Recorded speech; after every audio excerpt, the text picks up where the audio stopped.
কি ক'ম আৰু এতিয়া মানে আৰু ক'ব লগা ৰাস্তাই নাই কাৰণ গোটেই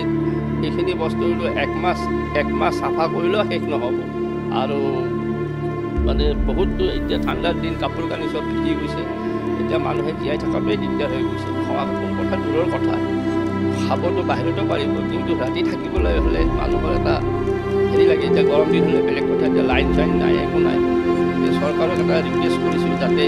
আমাৰ এই অঞ্চলত যিখিনি ক্ষতি হৈছে ক্ষতিপূৰণটো দিব লাগে তেওঁলোকে আৰু এটা ভাল ব্যৱস্থা দায়িত্বৰ ওপৰত ল'ব লাগে যাতে পুনৰাবৃত্তি এনেকুৱা নঘটে এতিয়া মোৰ চৰকাৰ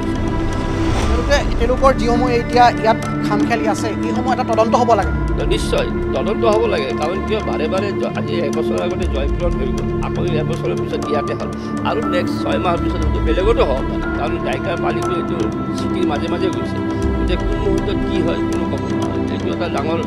ভয়ানক কণ্ডিশ্যন সেইটো সময়ত মই অফিচত যাবলৈ আহিছিলোঁ আকৌ ছোৱালীজনী ঠাণ্ডাৰ দিন অকণ শুই আছিলে বিচনাতে মানে সেইটো চিটুৱেশ্যনৰ বিষয়ে ক'ব নোৱাৰি দিয়ক আৰু মানে কি অৱস্থা মানে এতিয়া আমি ক'ত লুকাম এতিয়া খাটৰ তলত লুকাইছোঁ যেনিবা ভূমিকম্প হ'ব নেকি ভাই ধৰিব পৰা নাই কি হৈছে পোৱা নাছিলোঁ প্ৰথমতে তাৰপিছতে আস্তে যেতিয়া হ'ল তেতিয়া কি কৰিলোঁ আমি ৰাস্তাত ওলাব নোৱাৰোঁ গাড়ীখন ষ্টাৰ্ট কৰিছোঁ যদিও মানে